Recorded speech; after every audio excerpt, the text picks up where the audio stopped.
Okay guys, so today I have a gameplay commentary for you, a best of 3 match against Maliss in the current Supreme Darkness format. I actually really like this format despite the fact that our best support is coming in the next wave, just because Maliss is actually something you can deal with right now, whereas next format it's going to be a complete menace.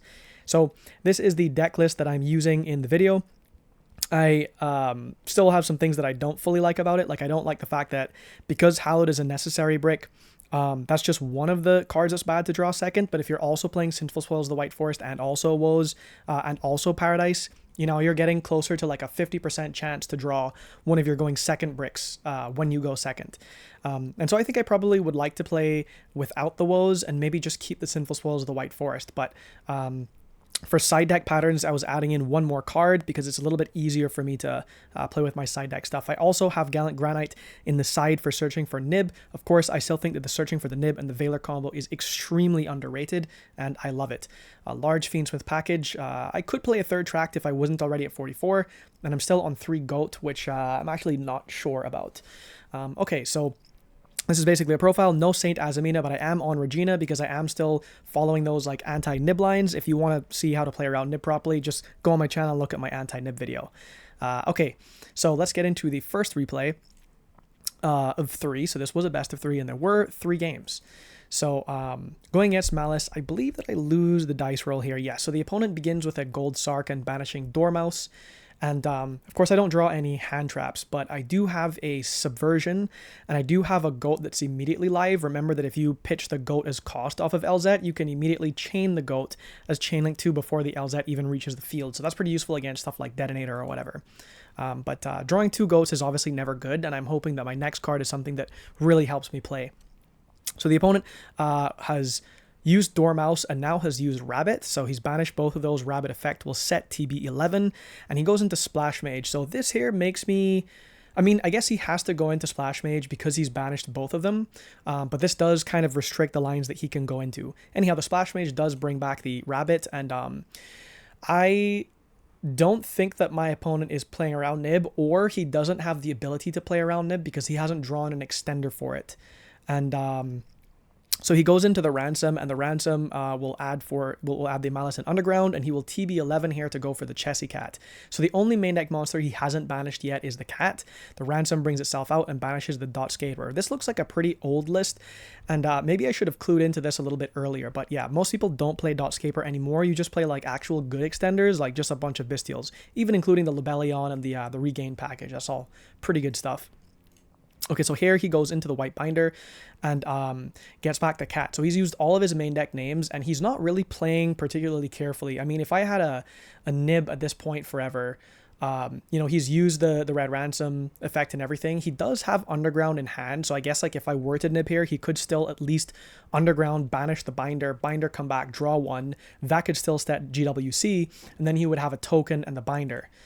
So, you know, it's not like I guess the absolute end of the world, but yeah, the Chessy Cat will draw 1, and now draw 2, sorry, and he'll end on Firewall. So he has Firewall and GWC set, and the Binder comes back with the draw. He uses Firewall to add back the Dotscaper, and because he started without normal summoning, it means that he can actually normal again, and that allows him to go into Terahertz. Now, I have not seen anyone playing this in a while. I think that some people went back to it because of the current hits, you know, we're like pre-Alliance Insight here, and so they decided to continue playing Terahertz.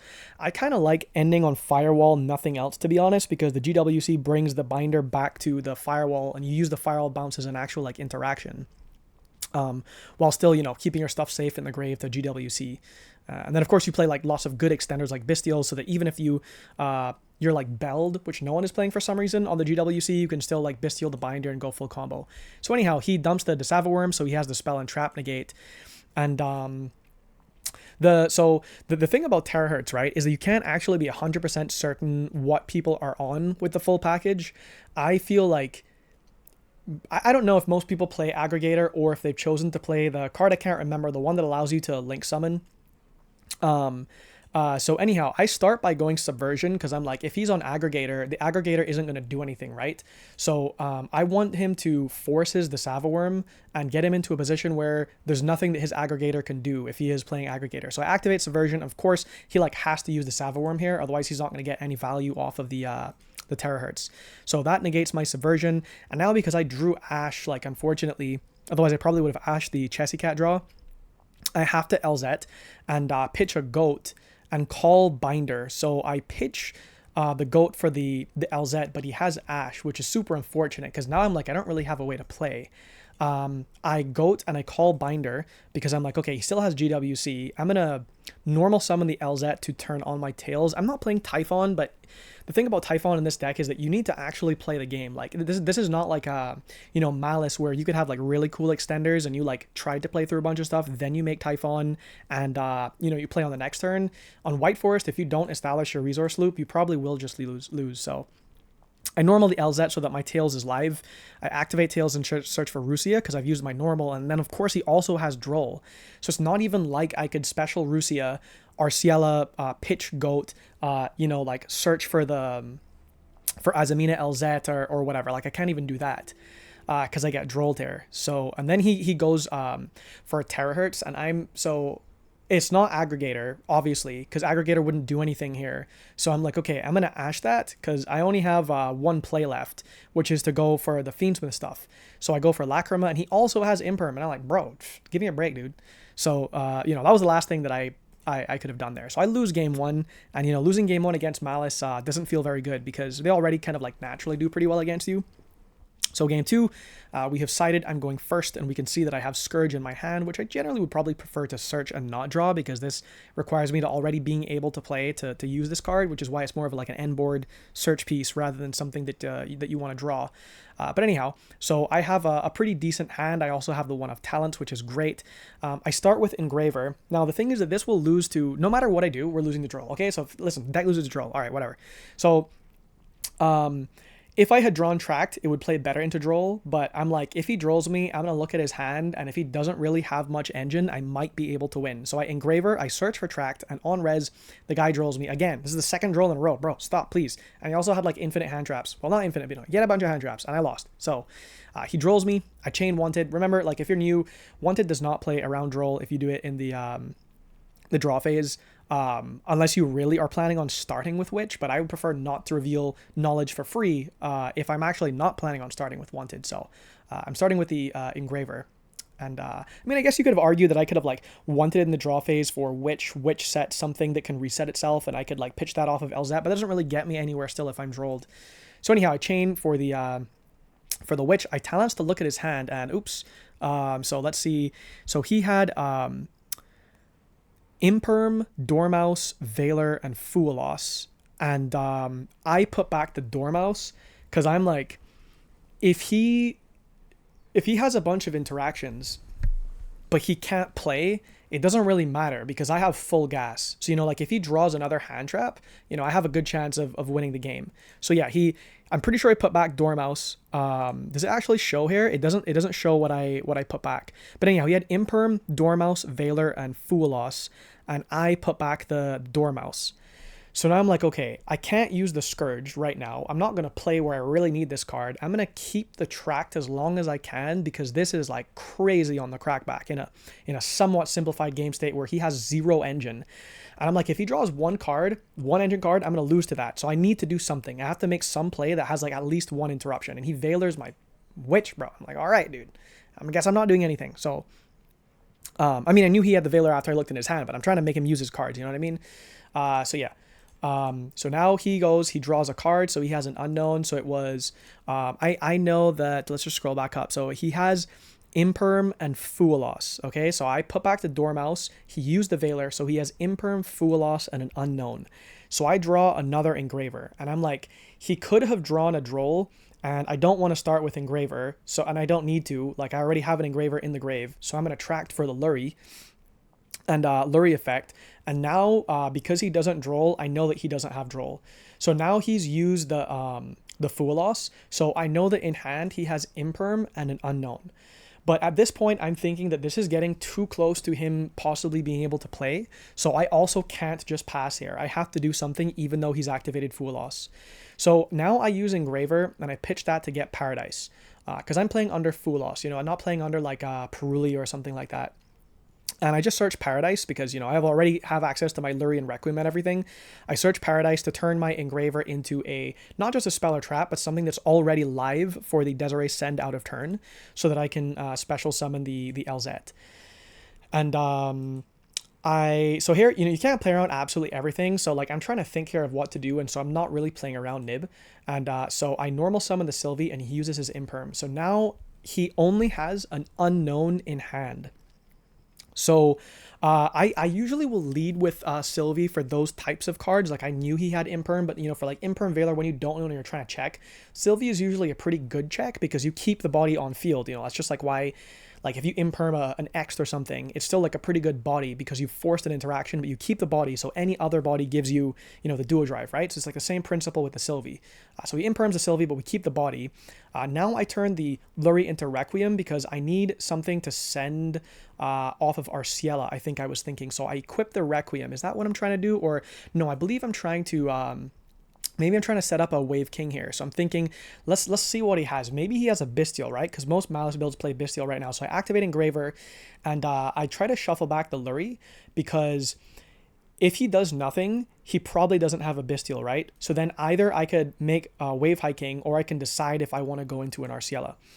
So he goes Dominus Impulse. So that makes me think that he does not have a Bestial, because he could have Bestialed the Engraver, because the Bestial checks for the Engraver, but not necessarily every other thing I could possibly be doing. And maybe he might save the Impulse for something else, but I'm not sure. I mean, he could also have done it either way. I guess it doesn't for sure prove he doesn't have a Bestial. Now I make Arciela, so he gets another draw, and I send the Requiem. But the thing is that I am checking off like some of his pretty good hand traps. Like you can't Impulse more than one turn for more than once per turn. And I go for my Azamina LZ, and I'm like, okay, I actually may be able to kill him here, because as long as he doesn't have Nib, I think I have a path to game, even though I'm under full loss. So I go for the Queen, and then I can use my triggers with Azamina LZ and the Diabel, and the Diabel adds back the Scourge, which I had initially drawn and wasn't very useful, and the Azamina LZ gives me a Sinful Spoils of the White Forest. So I have a pretty cool play here where I'm like, I'm trying to search stuff that could either be useful out of turn, because so I am playing Saul here. Remember, this is an illusion and a fiend, and this is an illusion and this is a fiend. So, you know, like hypothetically on my opponent's turn, like let's say they're going to do something, I could send something that will reset itself for free, like a Scourge that I might not get value off of, for my Diabel, bring something out, you know what I mean? And then now that I've used my Diabel, and this is kind of can just be used for the Requiem play. Actually, no, I have Paradise Engraved, so I don't need to do that. So this body is like irrelevant, but it is a fiend. So I can still go for a Sol, and I have an out of turn send with the Sinful Spoils of the White Forest. I don't need a body in hand for Guardian Chimera, but it also is an option because there's LZ Engraved. So, you know, if my Diabel resolves, LZ will come to hand, and I will have an option for a Chimera with double pop, one draw, or I can go for a Sol. And of course I have a Sylvie Engrave, so I can, you know, get value off of shuffling back my Arciela or my Diabel. So anyhow, I go to attack 25, boom, 25, boom, 12, boom. And then my opponent's probably thinking, okay, he's going to pass turn, and I drew 4 cards off of Full Loss. But Scourge of the White Forest says, tribute 1 Synchro Monster, then target 1 face-up card on the field. That's the activation procedure. Negate its effects until the end of the turn. Then, if you tributed a White Forest Synchro Monster to activate this effect, you can special summon an illusion monster from your graveyard. So I'm going to negate my own Lacrima, tribute my Diabel in the same chain, bring back the Diabel. So this plays around a Bestial because it sends and brings back in the same chain. And now this is a new monster. Boom! Another 25 for game. Okay, nice. So now we go to game 3 against Maliss. I'm a little nervous because he's going first, you know, and I'm like, okay, I draw Lancia. And here's the thing, right? Like, I don't think that you should be, especially because Talents is at 1 now, I don't think usually you shotgun this card. But maybe I made a mistake in not shotgunning it here, because when he made the Terahertz play, I probably should have had a read also Dotscaper that he was on an older build, which is more likely to play the Allure. But most of the current builds that I've seen people playing don't play Allure at all. They're just like fully maxed out on the Bestials as extenders and like the Lubellion and Regain stuff. So I just assumed that nobody was playing this card anymore. And it's unfortunate because how Lancia works with this, right, is if he was already under Lancia, he wouldn't be able to activate this because this includes banishing in the effect. But if he activates it already and then I chain Lancia, this will still attempt to resolve because it's already being activated. So it'll attempt to resolve as much as possible. He'll draw 2 cards and then he just won't banish any. So I'm like, oh man. Well, anyhow, I'll just Ash the Allure and I'll just save the Lancia for when he tries to make his play. Because if you save it, he might try to go for a play that requires him to banish stuff. Like a gold, he'll actually activate a Gold Sark or a Malice in Underground or whatever, and then I chain Lancia, so I get extra value off of it. But I'm extra punished because he has a second Allure. So I'm like, okay, not only did I lose out because I didn't shotgun this because I assumed he wasn't on Allure, but he had a second Allure for after I ashed him, and obviously this is not once per turn. So I'm like, okay, he could, like, if this guy draws into a Malice or he already has a Malice in hand, I'm just going to lose. All I have is one more Imperm, and I don't even have good engine in hand. It's like a Rusia and a Wanted. That's garbo. So I'm like, okay, I'm going to chain Lancia. He's just going to draw two. He can't banish because he's under Lancia. Okay, so now he summons the White Rabbit. He hasn't set anything, so I'm like, you know what? Take this Imperm, bro. Please take this Imperm and pass your turn, please. So I Imperm the White Rabbit, and let's see. He goes into Lingaribo, and normally you would be very scared here, and this is one of the reasons why you'd be holding Lancia in a typical way, because then, they just go Lingaribo after you get Impermed, Bestial on the White Rabbit, has the Bestial, White Rabbit comes back, now he has a Link 3 to go into like a Red Ransom or White Binder, if they're not under Lancia. So normally this is a scary situation, but because he was under Lancia, I'm like, well, he's not extending. He doesn't have, there's nothing else he can play right now. So he sets one and passes. And because I'm in game 3, I know that this is probably Imperm or Impulse. So I guess it could be a Malice trap, but it's just, it's probably Imperm or Impulse.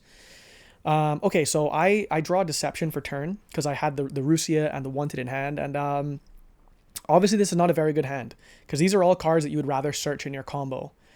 But, I'm like, okay, let's see what he has. So I search for the Witch, and I'm trying to think here, what should I send? I kind of want to keep a Spell or Trap in my hand. I don't know if he's going to Imperm the Witch, which does not check for Impulse because this is an inherent summon.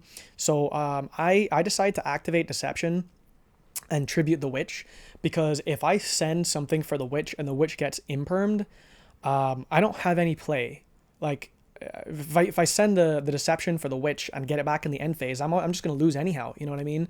If I special the Witch and normal the Rusia, there's no spell or trap for me to even get a draw off of. If I normal this and then pitch this, what happens if I draw like a Sylvie or something, So this is like super, super risky. So instead, I decide, you know what? I'm gonna use Deception, tribute Witch to try to ladder, okay? Without using a normal. So I use Azamina LZ effect to special herself from hand. It was actually MTP7. So this is like the best possible case scenario for me. I don't know why he uses the card here, because this only gives you the banish if you control a Malice Link monster. Otherwise, he's just going to search for a Malice monster. And this is the best possible case scenario for me, because not only is this not Imperm or Impulse, but because he controls a Lingaribo, it means he does not have Imperm or Impulse in his hand either. So, like, I guess he could have Valor or Nib or whatever, but I'm in, like, a pretty bad position, so I don't really have options for playing around stuff right now. Yeah, so now I special summon Rusia. Oh, one thing to mention here is there's I forget the what this is called, but there's this like theory or principle in games that include like some level of randomness and skill, where if you're playing from a poor position, you should play more risky, because the chance of you winning goes up, because like if you already have a bad hand, you need to play riskier so there's more payoff. Whereas if you have a really good hand, you should play more conservatively because you don't want to waste your advantage, and you already have an advantage. So I'm like, I'm not going to play around a bunch of stuff. He's shown he doesn't have Imperm or Impulse, so I'm just going to be like, okay, if he has Nib, he has Nib. I got to go for Arciela, and I need to make some type of play. So I send the Deception, which now this resetting itself in the end phase is actually relevant, because I'm going to make an actual ladder, and I need resources to, to send off the Diabel out of turn or whatever. So I can use the LZ Azamina to search for a Sinful Spoils card. I go for the Sinful Spoils, the White Forest. I've searched LZ off of the Arciela. Now I can special LZ, and the reason that I search for this card is because I want value, right? Like, I'm trying to ladder. I'm trying to play my resource economy. So the Sinful Spoils, the White Forest will reset itself. I haven't normaled, right? Remember? Because I specifically went for Azamina LZ so I could special her, special Rusia, and not use my normal. And so if I got this far, I could then Sylvie search for something. So now I search for Tails. I can't remember why I search for Tails, because this is SUDA, right? It's not like I can search for Diabel's the White Witch here. So I can't remember why I searched for Tails over Woes. Maybe the idea was that I already have Sinful Spoils of the White Forest, and I want Guardian Chimera to be live, as opposed to having, woes. Yeah, maybe that was the idea here. So here I go Diabell and I add back Imperm. So here I'm thinking hard, dude. I'm like, I really want to add back Tails because that's way better follow-up. But I don't feel confident that I can stop him with one Diabell. And like, if I have to make a Guardian Chimera play, it could be really inefficient. Because like if I added back Tails and I send Tails, bring back Tails, and I Guardian Chimera for 3, I guess on my turn, like I can bring back a Sylvie and then I just have Tails. And if Tails doesn't resolve, I lose. So it's kind of like a risky play. So I feel like having the follow-up and an Imperm might be better than the Tails. So now I go battle phase, I kill the Lingeribo, I attack with the Sylvie. This doesn't really matter that much, but during battle phase, I shuffle back Arciela to bring out the Rusia, so that I have 2 bodies. And here I was really thinking, I was like, I could make Gallant Granite, and search for Nib, but Nib into Maliss, if he knows what he's doing, is pretty easy to beat. Whereas if I can establish Paradise and Caesar, and he's basically playing through his special summon banish effect, that's probably way better than a Nib.